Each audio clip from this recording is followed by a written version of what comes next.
दर्शकों, आपको बता दूं कि स्वर्ग की यात्रा पर निकलने से पहले युधिष्ठिर ने युयुत्सु को बुलाकर उससे संपूर्ण राज्य की देखभाल का भार सौंप दिया और अभिमन्यु के पुत्र परीक्षित का राज्याभिषेक कर दिया। इसके बाद पांडवों व द्रौपदी ने साधुओं के वस्त्र धारण किए और स्वर्ग जाने के लिए निकल पड़े। परंतु हस्तिनापुर से निकलने के बाद रास्ते में पांडवों के साथ एक कुत्ता भी उनके पीछे पीछे चलने लगा। यह देख अर्जुन, भीम, नकुल और सहदेव को बड़ा ही आश्चर्य हुआ। तब युधिष्ठिर ने उन्हें बताया कि यह मेरा स्वामी भक्त कुत्ता है। फिर पांचों पांडव द्रौपदी सहित अनेक तीर्थों, नदियों व समुद्रों की यात्रा करते करते आगे बढ़ने लगे। फिर एक दिन वो सभी चलते चलते लाल सागर तक आ गए। परंतु अंतिम यात्रा के समय भी अर्जुन अपने गांडीव धनुष व अक्षय तरकशों के लोभ का त्याग नहीं कर पाए थे, जिस कारण लाल सागर के पास अग्निदेव प्रकट हुए और उन्होंने अर्जुन से गांडीव धनुष और अक्षय तरकशों का त्याग करने को कहा। तब अर्जुन को ना चाहते हुए भी इन दोनों का त्याग करना पड़ा। फिर पांडवों ने पृथ्वी की परिक्रमा पूरी करने की इच्छा से उत्तर दिशा की ओर यात्रा आरंभ की।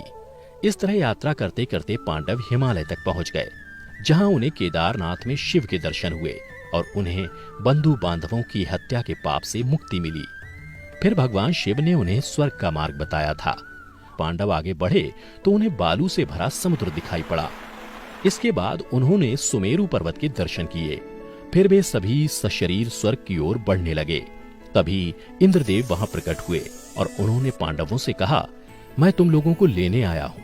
तब युधिष्ठिर ने कहा, प्रभु क्षमा करें, हम लोग आपके साथ स्वर्ग नहीं जा सकते, क्योंकि हम सभी मनुष्य हैं और हमारे लिए अपने बल पर ही स्वर्ग तक की यात्रा करना उचित होगा। युधिष्ठिर के मुख से ऐसी बातें सुनकर देवराज इंद्र प्रसन्न हुए और वहां से चले गए। उसके बाद पांचों पांडव, द्रौपदी तथा वह कुत्ता तेजी से आगे बढ़ रहे थे। तभी द्रौपदी लड़खड़ाकर गिर गईं। यह देख भीम ने युधिष्ठिर से पूछा कि द्रौपदी ने कभी कोई पाप नहीं किया, तो फिर क्या कारण है कि वह सबसे पहले नीचे गिर पड़ी? तब युधिष्ठिर ने कहा कि द्रौपदी हम सभी में अर्जुन को सबसे अधिक प्रेम करती थी, इसलिए उसके साथ ऐसा हुआ। ऐसा कहकर युधिष्ठिर द्रौपदी को देखे बिना ही आगे बढ़ गए। फिर थोड़ी देर बाद सहदेव भी गिर पड़े। तभी भीम ने पुनः युधिष्ठिर से सहदेव के गिरने का कारण पूछा, तो युधिष्ठिर ने बताया कि सहदेव किसी को अपने जैसा विद्वान नहीं समझता था, इसी दोष के कारण इसे आज गिरना पड़ा। इसी तरह कुछ देर बाद नकुल भी गिर पड़े।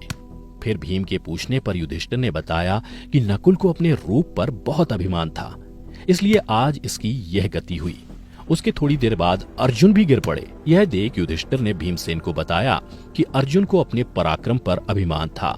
अर्जुन का मानना था कि वह एक ही दिन में शत्रुओं का नाश कर देगा, लेकिन वह ऐसा कभी कर नहीं पाया और इसी अभिमान के कारण ही अर्जुन की आज यह हालत हुई है। ऐसा कहकर युधिष्ठिर आगे बढ़ गए। उसके बाद थोड़ी आगे चलने पर भीम भी गिर गए। जब भीम ने युधिष्ठिर से इसका कारण पूछा तो उन्होंने बताया कि तुम खाते बहुत थे और अपने बल का झूठा प्रदर्शन करते थे, इसलिए तुम्हें आज भूमि पर गिरना पड़ा। यह कहकर युधिष्ठिर आगे चल दिए। अब केवल वह स्वामी भक्त कुत्ता ही उनके साथ चल रहा था। थोड़ी देर चलने के बाद युधिष्ठिर कुत्ते के साथ स्वर्ग के प्रवेश द्वार पर पहुंचे, जहां धर्मराज ने उन्हें ये कहते हुए रोक लिया कि युधिष्ठिर तुम्हारे साथ यह कुत्ता स्वर्ग में प्रवेश नहीं कर सकता है। धर्मराज की बात सुनकर युधिष्ठिर ने कहा कि यह कुत्ता मेरा परम भक्त है, इसलिए इसे भी मेरे साथ स्वर्ग जाने की आज्ञा दीजिए। लेकिन उन्होंने ऐसा करने से मना कर दिया।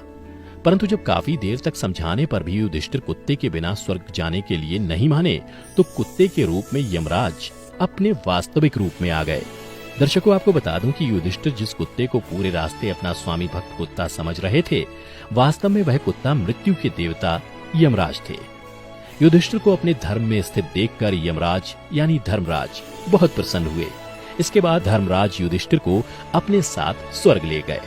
परंतु स्वर्ग पहुंचकर युधिष्ठिर को यह देखकर बड़ा ही आश्चर्य हुआ कि वहां दुर्योधन एक दिव्य सिंहासन पर बैठा है, जबकि उनके चारों भाई और द्रौपदी वहां नहीं हैं।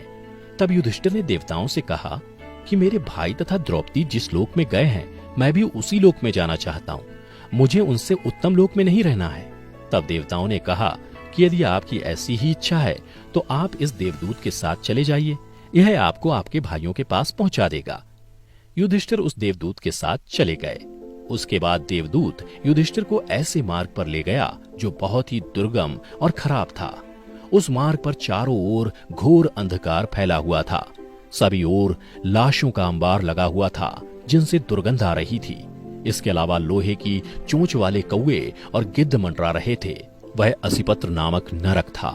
वहां की दुर्गंध से तंग आकर युधिष्ठिर ने देवदूत से पूछा कि हमें इस मार्ग पर और कितनी दूर चलना है और मेरे भाई कहाँ हैं? युधिष्ठिर की बात सुनकर देवदूत बोला कि देवताओं ने कहा था कि जब आप थक जाएं तो आपको लौटा लाऊं। यदि आप थक गए हों तो हम पुनः लौट चलते हैं। युधिष्ठिर ने ऐसा ही करने का निश्चय किया। परंतु जब युधिष्ठिर वापस लौटने लगे तो उन्हें दुखी लोगों की आवाज सुनाई दी। वे युधिष्ठिर से बार बार कुछ देर और वहीं रुकने के लिए कह रहे थे। उन करुण आवाजों को सुनकर युधिष्ठिर ने जब उनसे उनका परिचय पूछा तो उन्होंने कर्ण, भीम, अर्जुन, नकुल, सहदेव व द्रौपदी के रूप में अपना परिचय दिया। तब युधिष्ठिर ने उस देवदूत से कहा कि तुम पुनः देवताओं के पास लौट जाओ। मेरे यहाँ रहने से यदि मेरे भाइयों को सुख मिलता है तो मैं इस दुर्गम स्थान पर ही रहूंगा।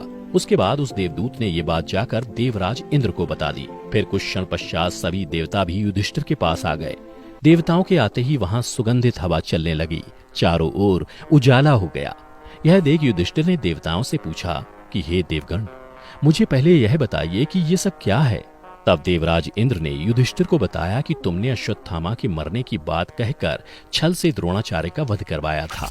इसी परिणाम स्वरूप तुम्हें भी छल से ही कुछ देर नरक के दर्शन करने पड़े। अब तुम मेरे साथ स्वर्ग चलो, वहां तुम्हारे भाई व अन्य वीर पहले ही पहुंच गए हैं। उसके बाद देवराज इंद्र के कहने पर युधिष्ठिर ने देव नदी गंगा में स्नान किया। स्नान करते ही उन्होंने मानव शरीर त्याग करके दिव्य शरीर धारण कर लिया।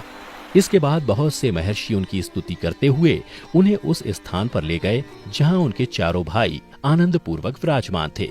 फिर वहां युधिष्ठिर ने भगवान श्री कृष्ण के दर्शन किए। फिर उन्होंने देखा कि अर्जुन उनकी सेवा कर रहे थे। युधिष्ठिर को आया देख श्री कृष्ण व अर्जुन ने उनका स्वागत किया। उसके बाद युधिष्ठिर ने देखा कि भीम पहले की तरह शरीर धारण किए वायु देवता के पास थे। कर्ण को सूर्य के समान स्वरूप धारण किए देखा और नकुल व सहदेव को अश्विनी कुमारों के साथ देखा। फिर देवराज इंद्र ने युधिष्ठिर को बताया कि ये जो साक्षात भगवती लक्ष्मी दिखाई दे रही हैं, इनके अंश से ही द्रौपदी का जन्म हुआ था। इसके बाद इंद्र ने महाभारत युद्ध में मारे गए सभी वीरों के बारे में युधिष्ठिर को विस्तार पूर्वक बताया। इस प्रकार युधिष्ठिर अपने भाइयों व अन्य संबंधियों को वहां देखकर बहुत प्रसन्न हुए।